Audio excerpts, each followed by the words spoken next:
Olá, graça e paz, eu sou Luiz Oliveira e você está no canal Auxílio EBD. Estamos comentando a revista Lições Bíblicas Adultos da CPAD para o primeiro trimestre de 2022. O título desta série de lições é A Supremacia das Escrituras, a inspirada, inerrante e infalível Palavra de Deus. O escritor desta série de lições é o pastor Douglas Batista. E chegamos hoje, meus irmãos, à lição de número 6, que tem por título A Bíblia como um guia para a vida.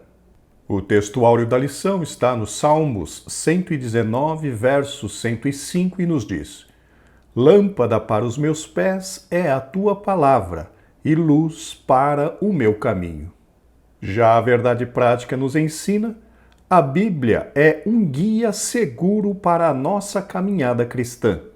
Alicerçados nos ensinos da Palavra de Deus, somos instigados a viver com sabedoria e prudência. A leitura bíblica em classe está no livro de Salmos, 119, versos 97 ao 105. Acompanhe a leitura, por favor. Ó, quanto amo a tua lei! É a minha meditação em todo dia. Tu, pelos teus mandamentos, me fazes mais sábio que os meus inimigos, pois estão sempre comigo. Tenho mais entendimento do que todos os meus mestres, porque medito nos teus testemunhos. Sou mais prudente do que os velhos, porque guardo os teus preceitos. Desviei os meus pés de todo o caminho mau, para observar a tua palavra. Não me apartei dos teus juízos, porque tu me ensinaste. Ó, quão doces são as tuas palavras ao meu paladar, mais doces do que o mel à minha boca. Pelos teus mandamentos alcancei entendimento, pelo que aborreço todo falso caminho. Lâmpada para os meus pés é a tua palavra, e luz para o meu caminho. O plano de aula contido na Revista do Mestre nos traz 3 objetivos da lição. O primeiro deles, enfatizar que o crente deve alicerçar a sua vida na Bíblia. O segundo objetivo, esclarecer que Deus é a fonte da verdadeira sabedoria. E, finalmente, terceiro objetivo, mostrar que o salvo em Cristo deve viver com sabedoria e prudência. Meus irmãos, como de costume, gostaria de lembrá-los que, para aqueles que assim desejarem, o arquivo com as notas de aula que eu utilizei para a gravação desta videoaula está disponível para download. O link para download estará aqui, logo abaixo, na descrição deste vídeo. E se você assiste os nossos vídeos através da sua Smart TV, então você não tem acesso ao link para download do arquivo com as notas de aula.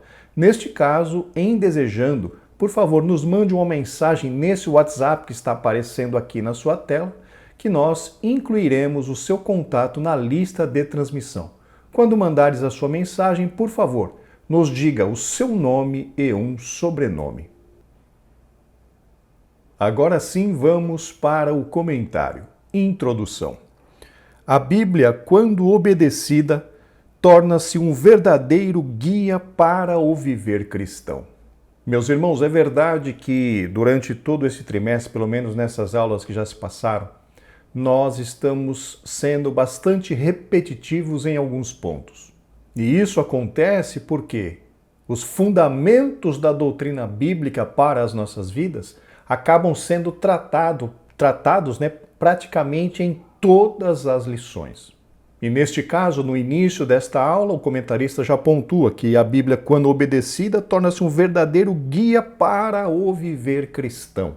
Na realidade, meus irmãos, conforme nós já mencionamos, já tratamos em lições anteriores, todos os seres humanos precisam obedecer o que está determinado, o que está escrito, o que está sendo ensinado na Bíblia Sagrada, porque todos nós seremos julgados por tudo aquilo que está escrito nela, na Palavra de Deus. Vamos fazer então a releitura, como em lições anteriores, vamos confirmar mais uma vez, fazendo a releitura do Evangelho segundo São João, capítulo 12, versículos 47 e 48, na Almeida Revista Corrigida.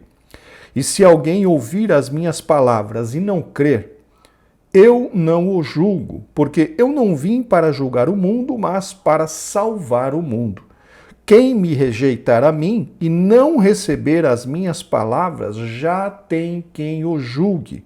A palavra que tenho pregado, essa o há de julgar no último dia.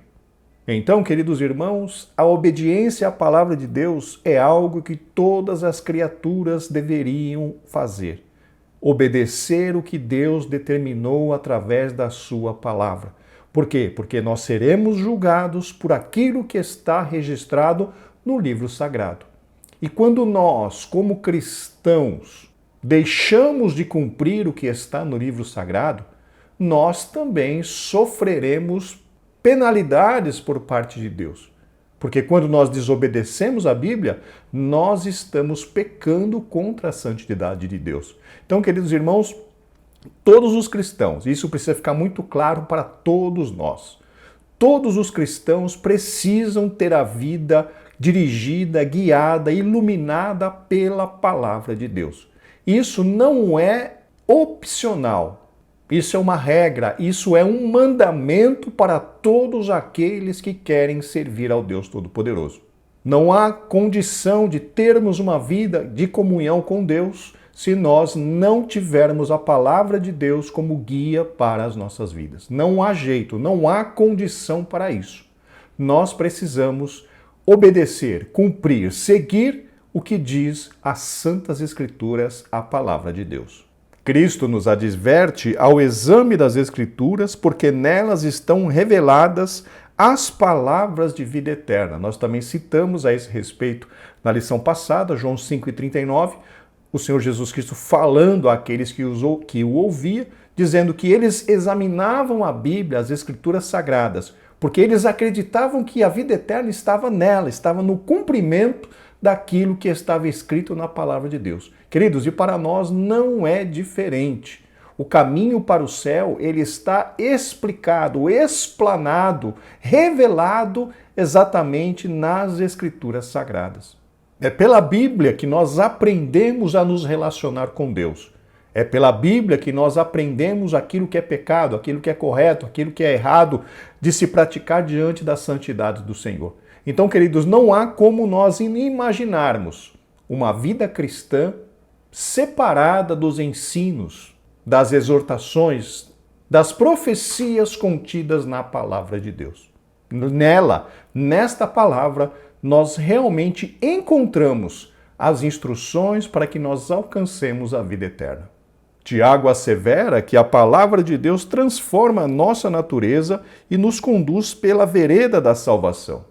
Na realidade, queridos irmãos, a nossa natureza, a natureza da pessoa que aceitou a Cristo, que é salva em Cristo Jesus, a natureza dessa pessoa foi transformada no momento da aceitação, no momento da conversão da nossa vida a Cristo Jesus. É nesse momento que a nossa natureza é transformada. A Bíblia diz que se alguém está em Cristo, nova criatura é. As coisas velhas já passaram e eis que tudo se fez novo. Essa transformação ocorre justamente no momento da nossa aceitação ao sacrifício de Cristo.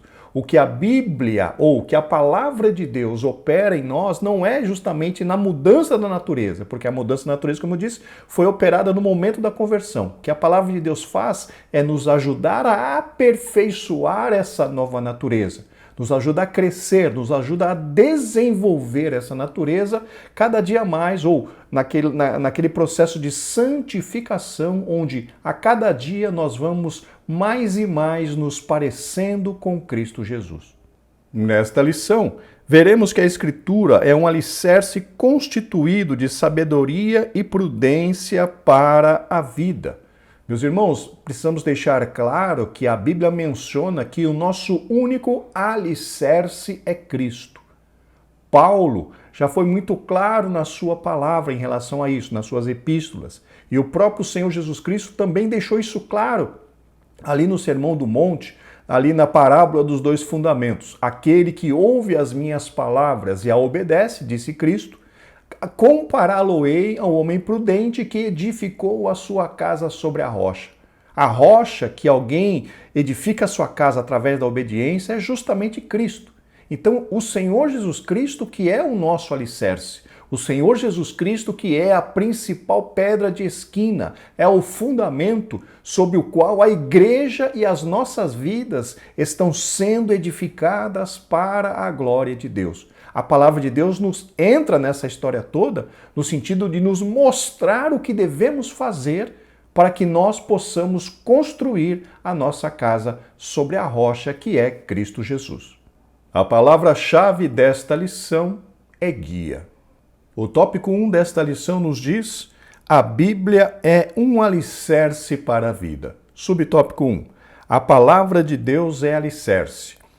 Importante ressaltar que a Bíblia é a única revelação escrita divinamente inspirada. Meus irmãos, conforme já estudamos nas lições anteriores, a Bíblia autentica a si mesma.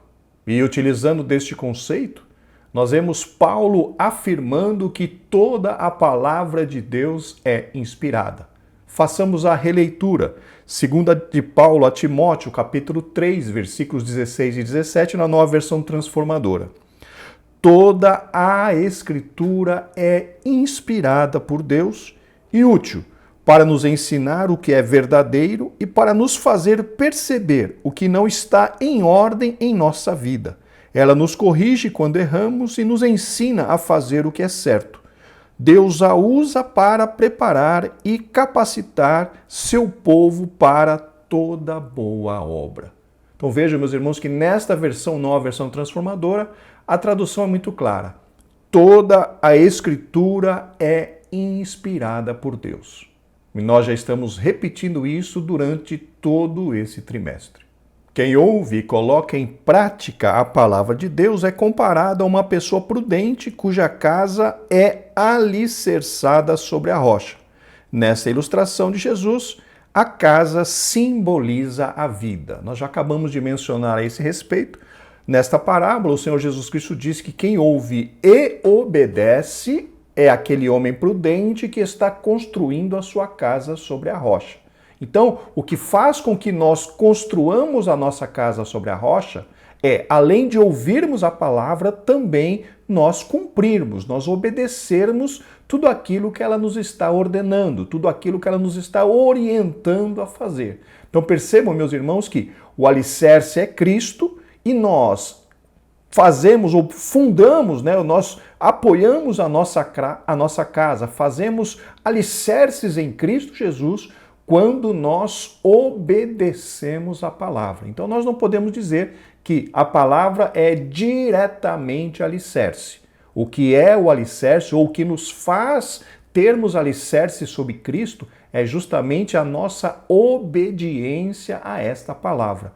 Quando nós conhecemos a palavra, quando nós obedecemos a palavra, cumpre-se na nossa vida aquela palavra do Senhor Jesus Cristo quando ele diz: aleluia, e conhecereis a verdade, e a verdade vos libertará. O conhecer ali, meus irmãos, não é um conhecimento intelectual, não é um conhecimento apenas mental, mas sim um conhecimento de prática. Nós sabemos que é correto e cumprimos aquilo que a palavra de Deus está nos determinando. E isso nos traz o quê? Isso nos traz libertação. Isso nos traz fundamento, isso nos traz firmeza na pessoa de Cristo Jesus. A vida deve ser edificada nos ensinos de Cristo, a fim de alcançar a virtude e um destino glorioso. Conforme nós já mencionamos, essa questão da vida ser edificada em Cristo, queridos irmãos, nada mais é do que aquele processo de santificação diário, aquele processo de transformação que deve ocorrer nas nossas vidas todos os dias, no qual nós nos esforçamos dia após dia para nos tornarmos iguais a Cristo Jesus. Eu tenho repetido essa questão muitas e muitas vezes durante a nossa aula, justamente porque foi algo que impactou a minha vida de forma profunda. Nós não estamos, queridos irmãos, como diz a palavra de Deus, combatendo como se fosse o ar. O processo de santificação não é tão somente se afastar do pecado. O processo de santificação é na sua essência, nós nos tornarmos como Cristo era enquanto encarnado. Cristo Jesus é o nosso sumo exemplo. Cristo Jesus é o nosso alvo principal a ser atingido. Então a vida dele precisa ser o espelho no qual nós olhamos todos os dias. A vida de Cristo deve ser o alvo, deve ser o modelo a ser imitado, perseguido por todos nós. E quem é que nos ajuda a sermos ou a nos tornarmos iguais a Cristo? A ação do Espírito Santo vivificando a palavra de Deus no nosso coração.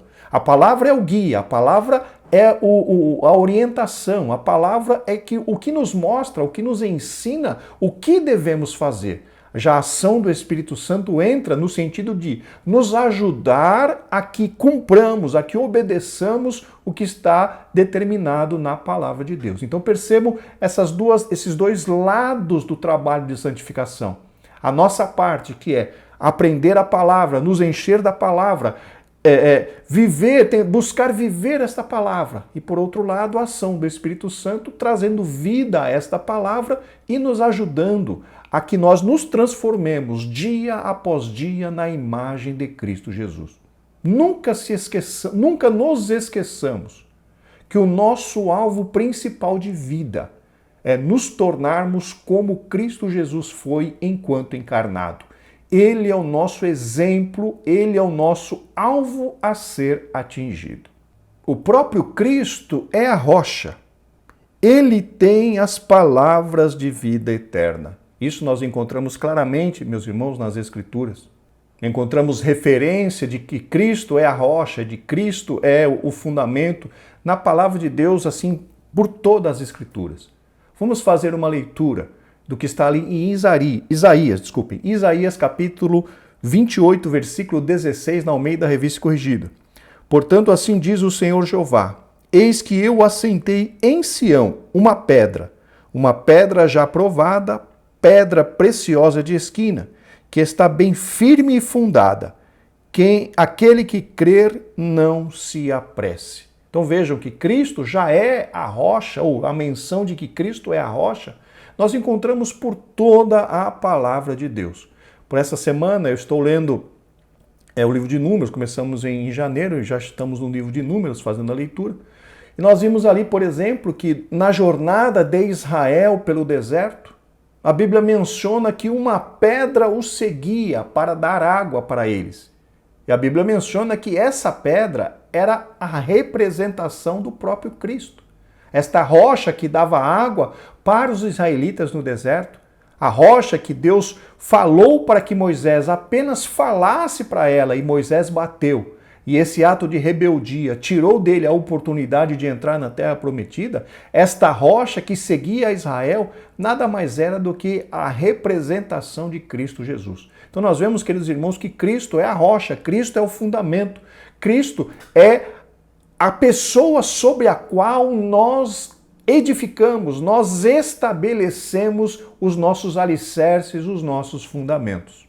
Inclusive o salmista conta-nos, ou canta-nos, um hino glorioso quando ele diz, que o Senhor o tirou de um charco de lodo e firmou os seus pés sobre a rocha. Que rocha é essa?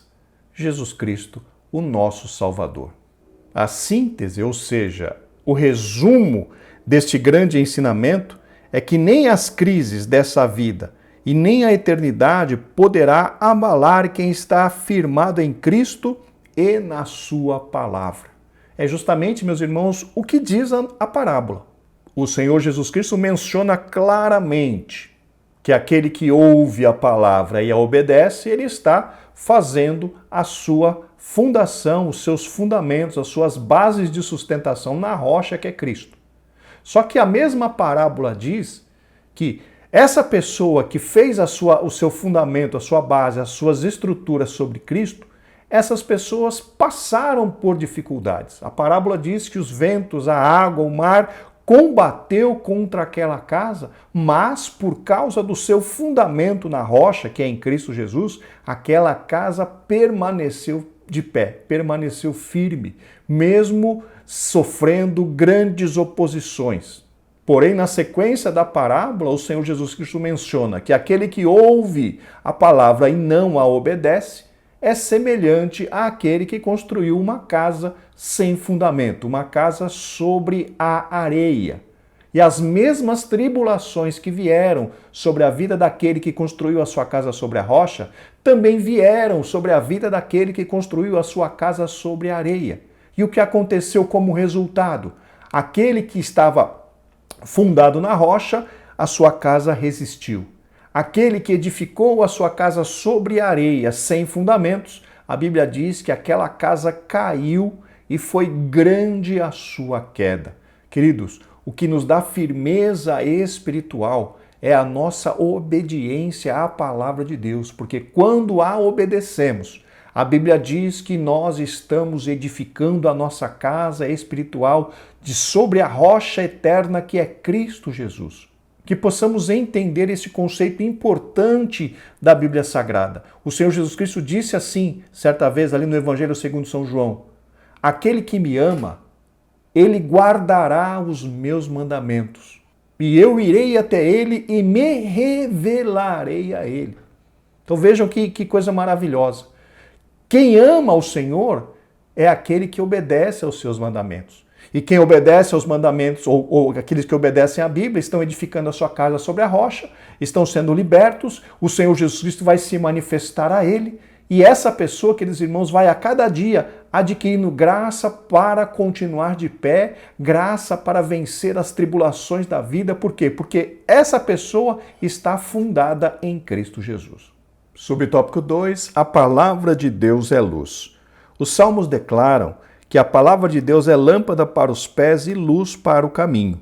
Significa que a Bíblia possui orientações para cada passo do nosso viver e instruções para todo o curso da nossa vida. Meus irmãos, a Bíblia Sagrada nos apresenta um conceito desde lá do livro de Gênesis, quando ela afirma que Deus fez separação entre trevas e luz. Vamos fazer a leitura. Gênesis capítulo 1, versículos 3 e 4, na Almeida Revista e Corrigida. E disse Deus: haja luz, e houve luz. E viu Deus que era boa a luz. E fez Deus separação entre a luz e as trevas. Então percebam, queridos irmãos, que desde lá de Gênesis, Deus está fazendo separação entre luz e trevas. Quem são luz? Ou, simbolicamente, quem são aqueles da luz? São justamente aqueles que servem a Deus. E quem é que são aqueles das trevas? São justamente aqueles que servem ao mundo, servem aos prazeres da carne, servem ao inimigo das nossas almas. Então nós vemos simbolicamente uma divisão clara na palavra de Deus a respeito de luz, que são aqueles que estão com Deus, e trevas, que são aqueles que estão sem Deus. E a Bíblia justamente é lâmpada, por quê? Porque ela nos mostra o caminho até Cristo Jesus. A palavra de Deus nos revela quem é Cristo. A palavra de Deus nos revela os requisitos ou as necessidades que nós temos para alcançar a salvação em Cristo Jesus. Então, a palavra de Deus é a que ilumina o nosso caminho para a salvação em Cristo Jesus. E por isso, meus irmãos, é que nós repetimos várias vezes: a Bíblia Sagrada é a nossa única regra de fé e prática. Por quê? Porque não há nada que tenha maior autoridade sobre a vida do cristão do que a Bíblia Sagrada. Não há nenhum outro livro que pode ser comparado a ela. Ela é, como temos defendido durante todo esse trimestre, a inspirada, inerrante e infalível palavra de Deus, e é a única que tem autoridade sobre as nossas vidas, sobre a vida daqueles que servem a Deus. Pedro fala da palavra como uma luz que alumia em lugar escuro. Justamente conforme eu mencionei, a palavra é que ilumina o nosso caminho até Cristo Jesus. A palavra é que revela Cristo Jesus para nós. Então, quando nós andamos de acordo com a luz da palavra, quando nós andamos de acordo com a orientação da palavra de Deus, queridos, nós não estamos em trevas. Porque esta palavra nos traz entendimento, esta palavra nos traz instrução, esta palavra nos traz sabedoria. E quando nós a obedecemos, nós temos aquela promessa de Cristo Jesus que diz que aquele que obedece à minha palavra Deus e Cristo viriam em nós fazer morada. E hoje, queridos irmãos, a Trindade está representada na nossa vida através da presença do Espírito Santo. Hoje o Espírito Santo mora em nós, porque nós estamos obedecendo esta palavra. Glórias ao nome do Senhor. O Espírito Santo está aqui porque nós demos ouvidos ao convite da salvação. E enquanto nós estivermos em obediência à palavra, Ele estará aqui morando dentro de nós, como a garantia de que nós ainda continuamos sendo filho de Deus. Irmãos, a Bíblia diz que o Espírito Santo testifica com o nosso espírito que nós somos filhos de Deus. E é justamente por isso que nós andamos na luz, porque obedecemos a palavra de Deus. Enquanto nós estivermos obedecendo esta palavra, o Espírito Santo estará aqui conosco, nos garantindo que nós continuamos sendo filhos de Deus. Glórias ao nome do Senhor para sempre. Quer dizer que a luz das Escrituras dissipa a escuridão espiritual e nos conduz em segurança pelo caminho da vida eterna, conforme eu já mencionei. A Escritura, a Bíblia Sagrada, nos apresenta Cristo, o Salvador das nossas vidas. Cristo disse: eu sou a luz do mundo, quem me segue não andará em trevas. E Paulo ensina que devemos andar como filhos da luz, isto é, afastados da prática do pecado.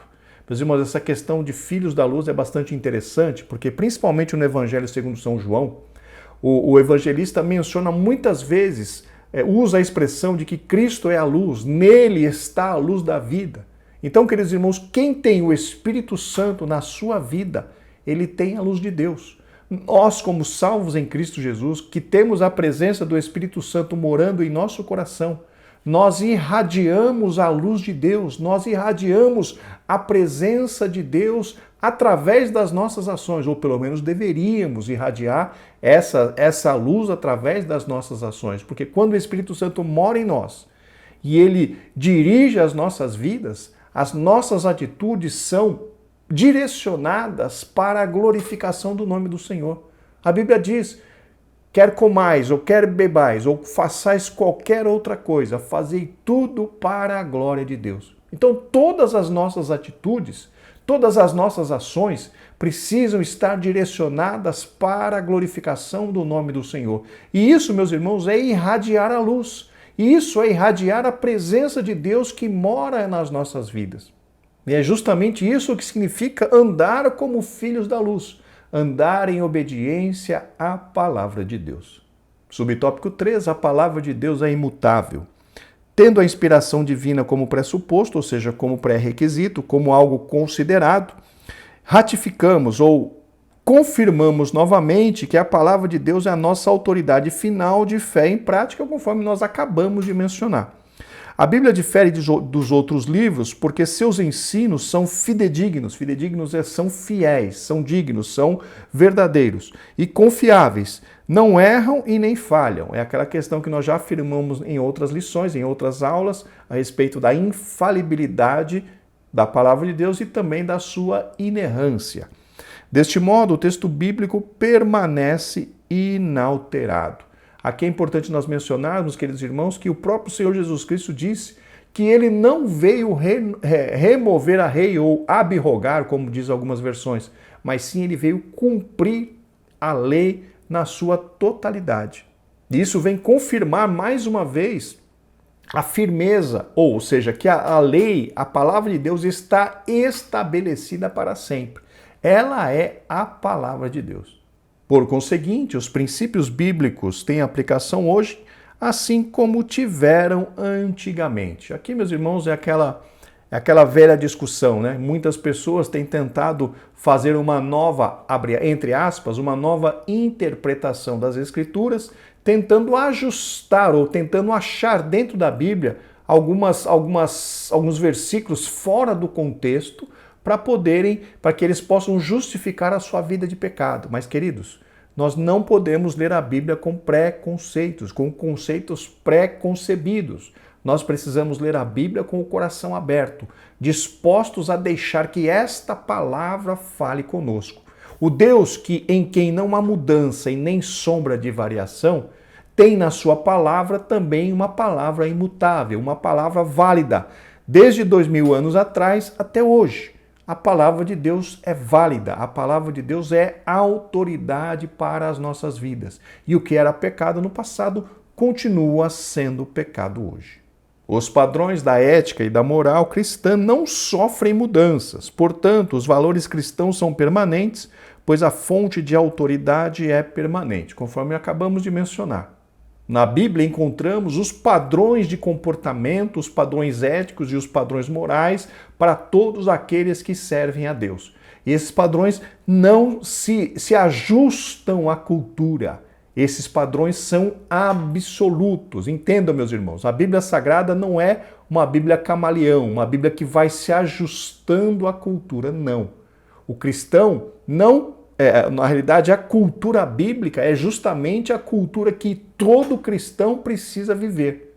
Aqueles que servem a Deus não podem se moldar, se conformar, tomar a forma do mundo, tomar a forma da cultura mundana, mas sim deve adotar para a sua Bíblia, para a sua vida, a cultura bíblica, a cultura da palavra de Deus, que tem, conforme o comentarista mencionou, tem os seus padrões de vida moral, tem os seus padrões de vida ética, e esses padrões não mudam. Eles continuam inalterados desde que foram inspirados por Deus, ou desde que os escritores registraram esses princípios inspirados pelo Espírito Santo. Então, aqueles que buscam mudanças da palavra de Deus são pessoas que estão muito longe da verdade, estão muito longe de ter uma vida realmente de serviço, uma vida de reverência, uma vida de humildade, de comunhão com o Espírito Santo. Porque aqueles que buscam mudanças são aqueles que querem adaptar a Bíblia ao seu modo de vida e não o contrário.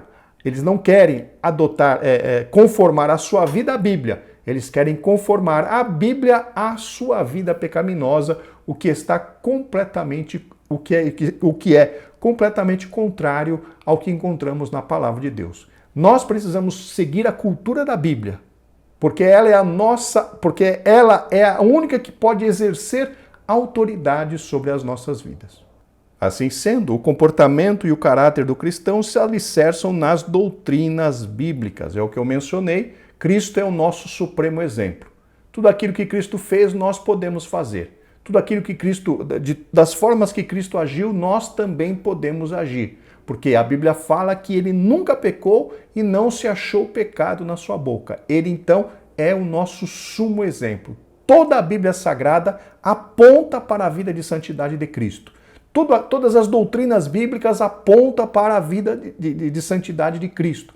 E o próprio Paulo disse: sede meus imitadores, assim como eu de Cristo. Afirmando mais uma vez, Cristo é o sumo exemplo que nós precisamos seguir. Quer entender de doutrina? Quer perceber qual é a doutrina da santificação? Estude a vida de Cristo. Leia e estude minuciosamente os 4 evangelhos, que você vai conhecer a vida de Cristo e pode seguir, pode imitar tudo aquilo que você encontrar ali. Que eu te garanto que você terá uma vida de santidade na presença de Deus. Chegamos ao tópico 2, a Bíblia nos torna pessoas sábias. Subtópico 1, o conceito de sabedoria. O substantivo hebraico para sabedoria é chokmah, e o seu correspondente em grego é sofia. Ambas as palavras têm o sentido de habilidade, experiência e qualidade de quem é sábio. A obra Teologia Sistemática, uma perspectiva pentecostal, assegura que a sabedoria reúne o conhecimento da verdade com a experiência do cotidiano. Queridos irmãos, o conceito de sabedoria e conhecimento são um pouquinho diferentes.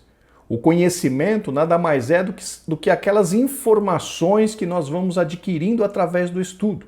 Já a sabedoria é a habilidade de colocar em prática todo aquele conhecimento adquirido. Não nos adianta nada ter muito conhecimento e pouca sabedoria, porque o conhecimento só produzirá resultados quando nós os utilizarmos através da sabedoria. Então, a sabedoria nada mais é do que a capacidade de colocar em prática os conhecimentos adquiridos. E é justamente isso que acontece, ou isso que adquire quem obedece à palavra de Deus. Quem conhece a palavra de Deus está adquirindo, ou quem lê a palavra de Deus está adquirindo conhecimento. A sabedoria, ela é criada nas nossas vidas a partir do momento em que nós começamos a obedecer esta palavra. A partir daí, nós adquirimos da parte de Deus a condição de usar sabiamente esses conhecimentos da palavra de Deus adquiridos, e nós vamos crescendo, e nós vamos nos fortalecendo, e nós vamos recebendo graça de Deus a cada dia por conta justamente disso, por causa da nossa ação de obedecer à palavra de Deus. Significa que o conhecimento absorvido pela mente deve ser aplicado em todas as situações da vida. É justamente o objetivo do cristão. Não apenas ouvir a palavra, mas colocá-la em prática para que nós cresçamos em sabedoria na presença de Deus. Nesse aspecto, o conhecimento sem prática não produz sabedoria, conforme eu acabei de mencionar. A sabedoria é a capacidade de se utilizar bem do conhecimento. E quem só tem conhecimento e não pratica, e não tem capacidade e não obedece, ele não desenvolve a sua sabedoria espiritual. Então é muito importante que nós tenhamos os dois. O conhecimento da palavra de Deus acompanhado da obediência, da ação, do cumprimento desta palavra nas nossas vidas. Somente isso poderá produzir resultados bons na nossa vida como servos de Deus. Subtópico 2, Deus é a fonte de sabedoria. A sabedoria é um dos atributos divinos. Portanto, Deus é a sua fonte. A sabedoria divina é inescrutável, ou seja, nós não conseguimos compreender, nós não conseguimos explorar esta sabedoria, porque ela é tão grande, tão maravilhosa, que nós somos incapazes de compreender o tamanho da sabedoria de Deus. É importante só nós sabermos que em Deus está contida, toda a sabedoria e ciência. Dentro do seu atributo, dentro do atributo divino da onisciência, nós encontramos toda a sabedoria inclusa nisso. Toda a sabedoria dos santos provém da parte de Deus. Aqui, meus irmãos, é importante nós lermos o que Paulo escreveu aos Efésios, no capítulo 1, versículos 7 e 8, na Nova Versão Transformadora. Ele é tão rico em graça que comprou nossa liberdade com o sangue de seu Filho e perdoou os nossos pecados. Generosamente derramou sua graça sobre nós, e com ela toda sabedoria e todo entendimento. Vejam aqui que Deus colocou à nossa disposição toda a sabedoria e todo o entendimento. Mas isso não é algo que vem de forma automática. Nós precisamos buscar essa sabedoria. Nós precisamos buscar esse entendimento. Por que eu digo isso? Porque o próprio Tiago, irmão do Senhor, disse isso. Vamos ler o que está ali. Em Tiago 1, versículo 5, na Almeida Revista e Corrigida. E se algum de vós tem falta de sabedoria, peça a Deus, que a todos dá liberalmente e não o lance em rosto e ser-lhe-á dado.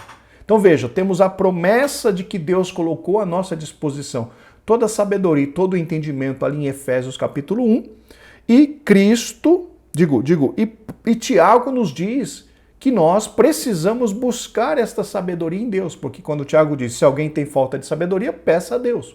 Ou seja, se você acha que a sua sabedoria ainda não é suficiente, busque ao Senhor para que Ele acrescente mais e mais sabedoria.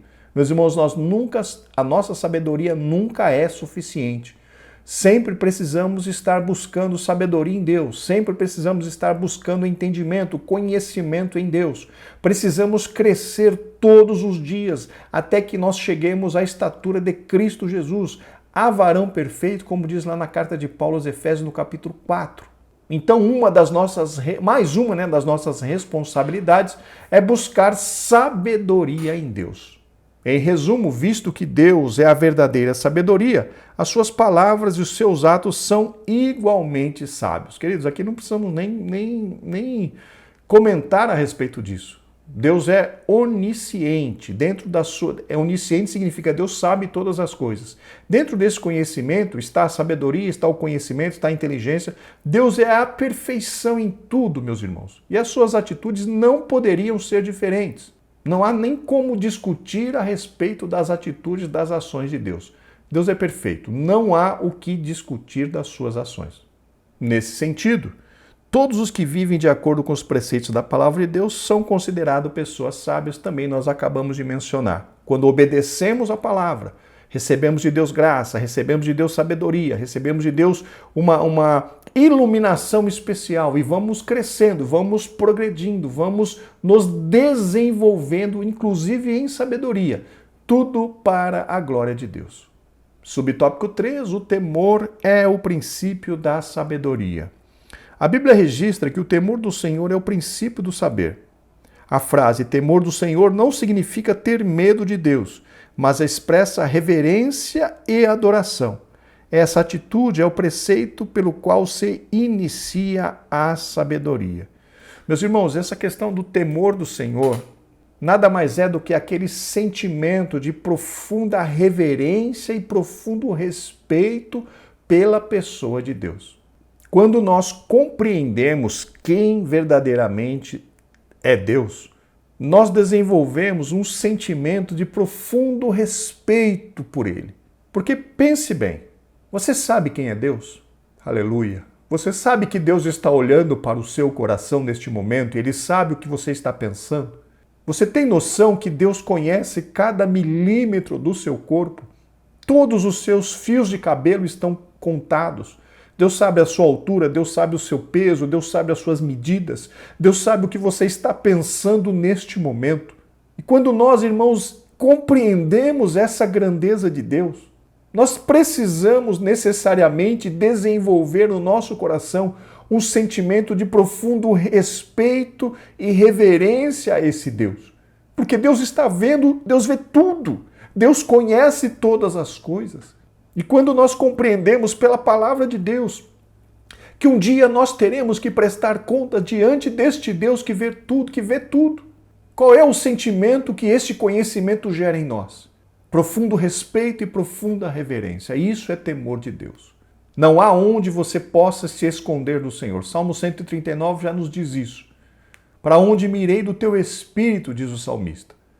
O Senhor nos vê em todos os momentos, em todos os segundos, milissegundos da nossa vida, conhece os nossos pensamentos, conhece o que vamos falar antes que a palavra saia da nossa garganta. Queridos, quem lida, quem conhece, quem tem convicção de um Deus como este, precisa necessariamente desenvolver no seu coração, na sua vida, um sentimento de profundo respeito e reverência a esse Deus. Porque não há onde se esconder, não há como se esconder deste Deus. Um Deus que está vendo tudo que nós estamos falando, tudo que nós estamos pensando, todas as intenções do nosso coração. Esse Deus precisa ser temido, esse Deus precisa ser respeitado. E quando nós apoiamos a nossa relação com Deus neste sentimento de reverência, nesse sentimento de respeito, isso nos faz nos tornarmos sábios nas nossas escolhas. Quando a Bíblia diz que o temor do Senhor é o princípio da sabedoria, por quê? Porque quando nós tememos a Deus, nós teremos mais cuidado no que diz respeito às nossas escolhas. Nós seremos mais criteriosos, mais cuidadosos quando vamos agir, quando vamos fazer as nossas escolhas nas ações. E isso já naturalmente nos torna mais sábios. É por isso que a Bíblia diz que o temor do Senhor é o princípio da sabedoria, porque quem conhece a Deus não vai pecar deliberadamente. Quem conhece, aleluia, quem conhece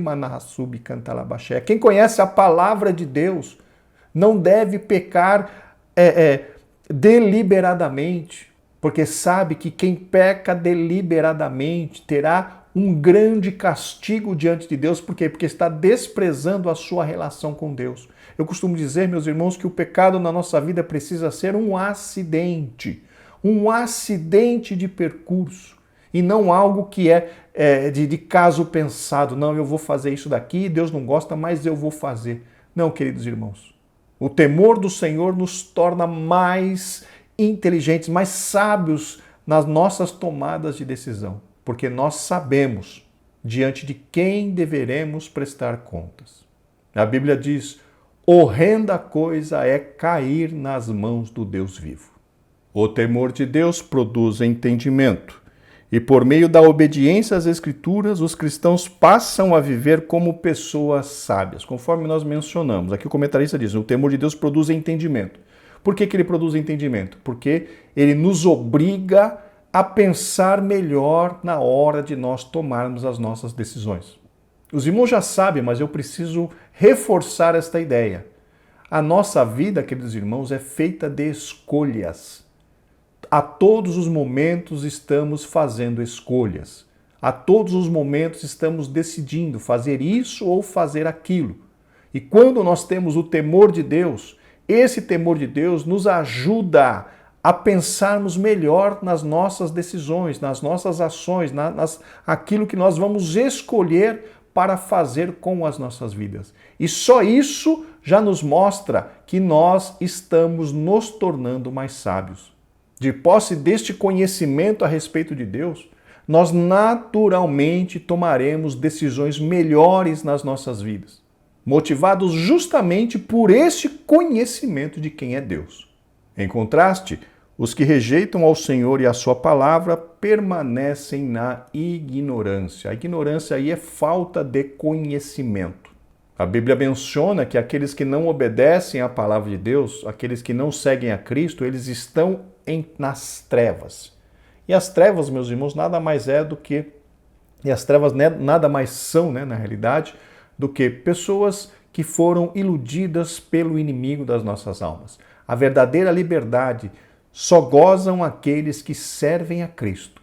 E conhecereis a verdade, e a verdade vos libertará, disse o Senhor Jesus Cristo. Em outro momento, o Senhor Jesus Cristo disse, se o Filho do Homem vos libertar, verdadeiramente sereis livres. Então a liberdade completa só existe na vida daqueles que servem a Cristo. Subtópico 4, os benefícios da sabedoria. O salmista declara que o ato de meditar na palavra de Deus o tornou mais sábio do que todos à sua volta. Essa afirmação significa que ele adquiriu sabedoria ao aplicar os preceitos do Senhor na sua vida. É justamente aquilo que nós estávamos comentando há pouco, queridos irmãos.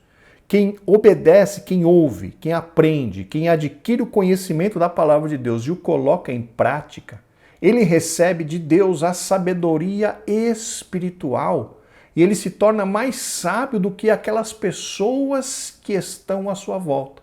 Mesmo que as pessoas que estejam à sua volta sejam sábias de acordo com o ponto de vista humano, de acordo com o ponto de vista secular, o ponto de vista carnal e material, aqueles que servem a Cristo, eles recebem de Deus uma sabedoria espiritual.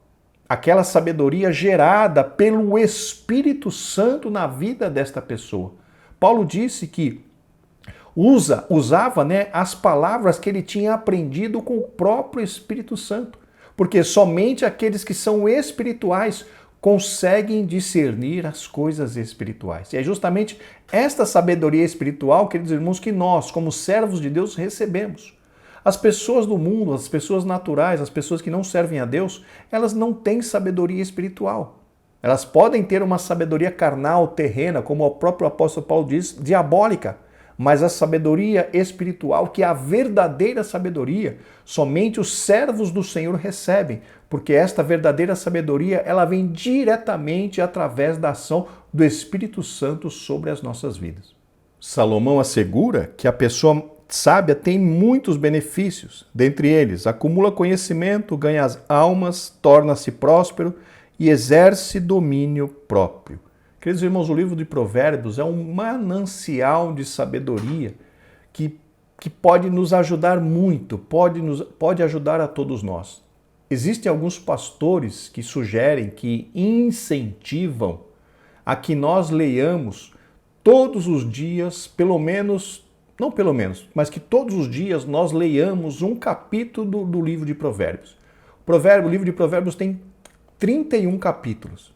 Então, por exemplo, nos meses que tem 31 dias, por exemplo, janeiro teve 31 dias, nós poderíamos ler o livro de Provérbios todo no mês de janeiro, um capítulo por dia. Que esses capítulos, que cada capítulo do livro de Provérbios pode nos ajudar a nos tornar mais sábios. Então, muitos pastores sugerem, incentivam que nós leiamos um capítulo de Provérbios todos os dias da nossa vida, todos os dias do ano, né? Que nós leríamos aí 12 vezes o livro de Provérbios durante todo o ano, e o que nos traria um grande benefício no que diz respeito à sabedoria. Em vista disso, somos advertidos a empregar esforços na busca da sabedoria. Inclusive, esta é uma exortação muito forte no livro de Provérbios. Me lembro de uma passagem que diz mais ou menos assim, que a sabedoria clama nas ruas, que a sabedoria busca, né, está chamando, convida as pessoas a buscá-la. E realmente, queridos irmãos, todos nós precisamos crescer em sabedoria, principalmente na sabedoria espiritual. Chegamos agora ao tópico 3, a Bíblia e a prudência para a vida. Subtópico 1, o conceito de prudência.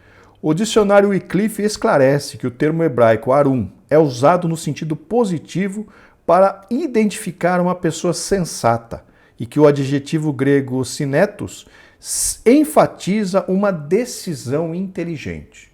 Meus irmãos, o comentarista pontuou no livro de apoio que essas duas palavras elas podem significar prudência, principalmente no que diz respeito à tomada de decisões.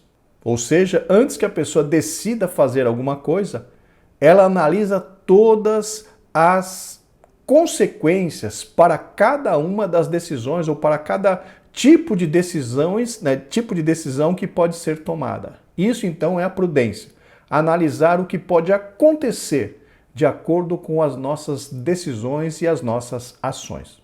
O dicionário Vini destaca que o substantivo grego pronesis e suas declinações denotam sabedoria prática e que sinese sugere a avaliação que precede a ação. Veja então, aqui está dizendo no dicionário Vini que a sabedoria prática, o que é uma sabedoria prática? A sabedoria que é adquirida através da experiência.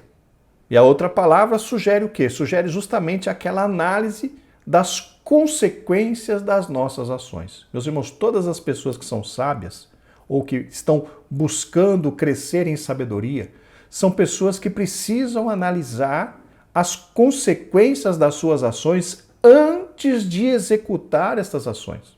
E essa é uma das razões pelas quais a Bíblia nos diz que aqueles que obedecem à palavra se tornam sábios. Por quê? Porque quando uma pessoa inspirada pela palavra de Deus decide não pecar contra o Senhor, essa pessoa está evitando muitas consequências ruins para a sua vida. E pelo contrário, essa pessoa está ganhando de Deus ou está se colocando numa posição para receber as bênçãos de Deus por causa da sua obediência e do seu amor. Então a sabedoria envolve justamente essa questão de analisar, e aí o comentarista menciona aqui nesse tópico a respeito da prudência. Nós precisamos ter a sabedoria para analisar as consequências das nossas escolhas e precisamos ter a prudência justamente para fazermos esta avaliação. O que será que vai acontecer se eu fizer isso? O que será que vai acontecer se eu fizer aquilo? Se eu fizer aquilo, eu vou estar desagradando a Deus. Se eu fizer aquilo, eu vou estar trazendo para a minha vida uma condenação. Por quê? Porque eu estarei incorrendo num pecado. Então vejam que aí nós temos a prudência juntamente com a sabedoria, nos ajudando a tomar as decisões, nos ajudando a escolher a melhor coisa, a melhor ação, né? De forma a que nós possamos obedecer a Deus. E são poucas as pessoas, queridos irmãos, que têm este equilíbrio de escolher, porque normalmente as pessoas estão influenciadas pela paixão. Que paixão é essa? Justamente os desejos da carne. A pessoa está naquele frenesi, naquela pressão de atender os desejos da carne, e muitas vezes a pessoa não para analisar as consequências das suas escolhas, das suas ações. Isso é muito perigoso para qualquer um de nós. Nós precisamos ter a calma, nós precisamos desenvolver a condição de analisar as nossas escolhas, analisar as consequências das nossas ações antes de nós realizarmos essas ações. Porque uma vez que nós realizamos alguma coisa que é contrária à vontade de Deus, só nos resta o quê, queridos irmãos? Nos humilharmos perante o Senhor, pedirmos perdão e aguardarmos as consequências, porque todas as ações geram uma consequência, todo plantio gera uma colheita. Então, queridos irmãos, é muito importante nós observarmos isso. Precisamos ter a sobriedade, precisamos ter a condição de, antes de tomarmos alguma atitude, nós olharmos e analisarmos quais serão as consequências dessas nossas ações ou dessas nossas escolhas. Isso, então, é sabedoria juntamente com a prudência. Em termos gerais, a prudência é a virtude que evita ações temerárias. Meus irmãos, os termos, né, ação temerária, eles são usados no direito, nas pessoas, no meio dos advogados, e ela significa uma ação realizada de forma imprudente, de uma forma impensada, de forma que a pessoa não levou em consideração as consequências geradas por aquela escolha, por aquela ação que a pessoa realizou. Então percebam que essa ação temerária é uma ação realizada no calor da paixão, no calor do desejo, no calor assim da influência da nossa carne. São ações que motivadas para a satisfação do nosso desejo, que são ações que normalmente vão gerar problema, vão gerar consequências muito ruins e muito tristes para as nossas vidas. Isso são coisas, queridos irmãos, que nós precisamos evitar a todo custo. Precisamos ser sábios, precisamos ser sóbrios, precisamos ser prudentes no sentido de analisar as nossas escolhas, analisar as nossas ações antes de nós fazermos ou antes de nós realizarmos essas ações, justamente para que, por conta de analisar as consequências de cada uma delas. E a ação temerária é justamente aquela ação imprudente, aquela ação motivada pela nossa paixão, pelo nosso desejo, pela nossa carne que quer satisfazer os seus desejos. E isso só traz prejuízos para todos nós. Nesse aspecto, com cautela e bom senso, uma pessoa prudente é capaz de discernir e fazer a escolha correta, conforme nós já mencionamos.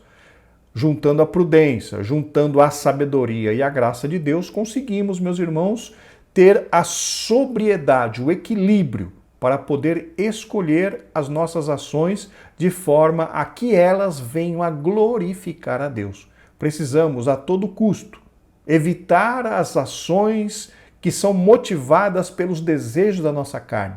Aquelas ações, aquelas coisas que nós queremos fazer que são apenas para satisfazer os nossos desejos carnais. Nós precisamos evitar isso a todo custo, porque essas ações motivadas pela nossa carne, elas com certeza trarão consequências muito ruins e difíceis para as nossas vidas.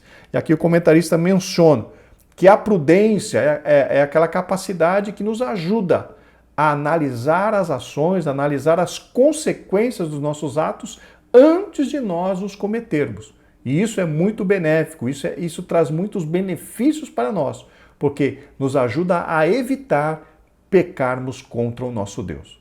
Subtópico 2, a prudência dos justos. A pregação de João Batista tinha como finalidade converter os rebeldes à prudência dos justos. Nesse sentido, a mensagem da salvação em Cristo não apenas restaura o pecador, mas também o faz andar por veredas de retidão. Quando olhamos, queridos irmãos, para a vida e o ministério do João Batista, nós vemos que ele foi enviado por Deus para Israel justamente para trazer para o povo novamente aquela consciência do pecado. João Batista foi adiante de Cristo justamente para preparar o coração daquele povo para um Salvador. João Batista foi enviado antes de Cristo para conscientizar aquele povo de que eles eram pecadores, de que eles precisavam de salvação, de que eles precisavam de uma mudança de vida. E logo após João Batista, Cristo veio apresentando a solução. Então João Batista veio apresentar o problema e Jesus Cristo veio logo após apresentando a solução. Cristo como a solução para a condenação eterna. E todo aquele que dá ouvidos a esta palavra, todo aquele que dá ouvidos ao Evangelho de Cristo, aceita Cristo como Salvador, se torna uma nova criatura, automaticamente, como já mencionamos no passado, há pouco, né, durante essa mesma aula, essa pessoa recebe uma transformação de natureza. Essa pessoa recebe uma transformação de vida e passa, a partir daquele momento, a ter uma vida dedicada a agradar ao seu Deus, ao seu Salvador Jesus Cristo. Isso então, meus irmãos, essa condição traz de volta esta pessoa para uma vida que busque agradar a Deus. E uma vida que busque agradar a Deus é justamente uma vida em retidão, conforme disse o comentarista aqui neste ponto. Paulo declara que a graça de Deus nos traz sabedoria e prudência. A sabedoria para compreender a verdade e a prudência para agir corretamente segundo a vontade de Deus. Conforme nós já mencionamos também há pouco, a prudência juntamente com a sabedoria, elas nos ajudam na tomada de decisão. As duas nos ajudam a nós analisarmos as consequências das nossas decisões antes de nós realizarmos as ações. E isso nos ajuda, queridos irmãos, a nós não pecarmos contra o Senhor. Lembrando que essas duas virtudes, né, a sabedoria e a prudência, a nossa vida é alcançada por elas através da ação do Espírito Santo. A sabedoria que está dizendo aqui é a sabedoria do alto. A prudência que está falando aqui é a prudência recebida através do quê? Da iluminação da palavra de Deus. Então são coisas que não são naturais nossas. Essa sabedoria e essa prudência não estão em nós. Elas são recebidas da parte de Deus, do Espírito Santo e da palavra de Deus, quando nós nos propomos a realmente viver uma vida que agrade ao Senhor. Tanto que uma pessoa que está afastada de Deus, ela não tem nem sabedoria espiritual e muito menos prudência. Não tem sabedoria espiritual porque o Espírito Santo está longe dela. Não tem prudência, por quê? Porque essa pessoa está dominada, 100% da sua vida está dominada pelo desejo da carne. 100% da sua vida está dominada por aquilo que o coração deseja. Então todas as suas paixões, essa pessoa buscará suprir essas paixões, por quê? Porque essa pessoa está andando, como disse Paulo, totalmente na carne, buscando agradar os desejos do seu coração pecaminoso. E numa pessoa assim não se manifesta nenhum tipo de prudência. Por quê? Porque ela está escravizada pelo pecado. Estas dádivas são aperfeiçoadas pela oração, leitura das Escrituras e comunhão com o Espírito Santo. Conforme nós já mencionamos, tanto a prudência quanto a sabedoria, elas vêm de Deus. E como é que nós fazemos para receber alguma coisa de Deus? Justamente através do nosso devocional. Oração, leitura da palavra e obediência aos preceitos de Deus. São os três fundamentos de uma vida cristã de sucesso. Oração, o sucesso no sentido de ter uma vida abundante de comunhão com Deus. Não tem nada a ver com sucesso financeiro. Mas uma vida espiritual de sucesso, com uma profunda comunhão com Deus, envolve necessariamente uma vida de oração, uma vida de leitura e meditação na palavra e uma vida de obediência à palavra de Deus. Esses três são os pré-requisitos para alguém ter uma vida abundante de comunhão com o seu Deus. Subtópico 3, os benefícios da prudência. O livro de Provérbios descreve os benefícios da prudência. Dentre eles destacam-se autocontrole para não revidar ofensas, a humildade para não exibir conhecimento, a correta tomada de decisões, o pensar antes de agir para não ser influenciado, o alcance de boa reputação e de alta posição, a sujeição ao aprendizado e à correção, o desviar-se do perigo por meio de soluções antecipadas. Conforme eu já mencionei, meus irmãos, o livro de Provérbios é um manancial de sabedoria.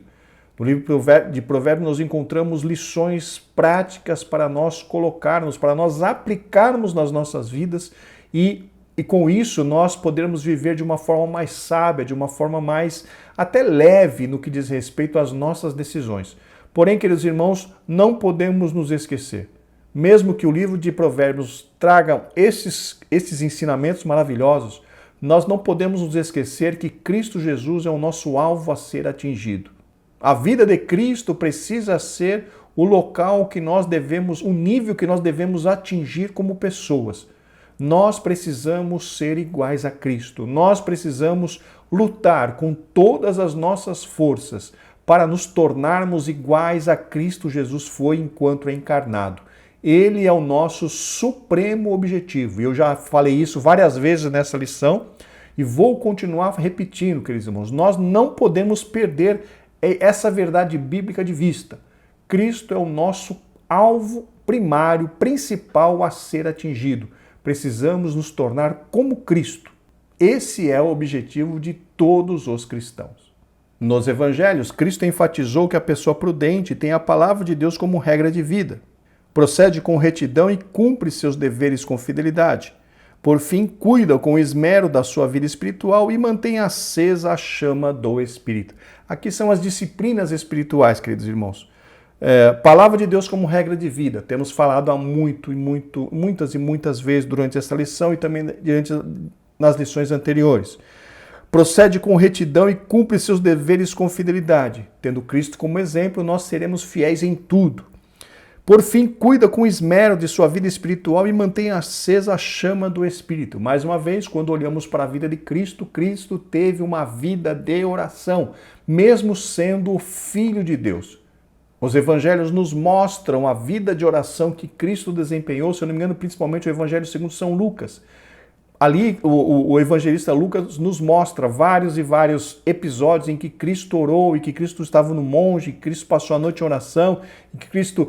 Então, nós vemos nos evangelhos exatamente o modelo que nós precisamos seguir na vida de Cristo. Ele é o nosso referencial em todas as coisas. Em vista disso, a Bíblia nos exorta a viver prudentemente e não como nécios, não como tolos. Queridos, a sabedoria de Deus está disponível para todos nós. A sabedoria de Deus está, a sabedoria e a graça de Deus, conforme nós lemos lá em Efésios 1, 7, 8, ela foi derramada, ela está à nossa disposição. Só como disse Tiago, nós precisamos buscar esta sabedoria para não vivermos uma vida aqui nesta terra, uma vida de tolos. Que possamos nos conscientizar de mais esta bênção que está à nossa disposição. Queridos irmãos, estamos chegando ao final desta lição, vamos para a conclusão. A Bíblia é um guia seguro para a nossa caminhada cristã. O texto sagrado aponta para Cristo, o único caminho que leva à vida. Nesta nobre tarefa, a imutável palavra de Deus alumia o caminho que devemos trilhar. Assim, por meio da obediência às Escrituras e o temor de Deus e o temor a Deus, recebemos sabedoria e prudência em nosso andar como filhos da luz.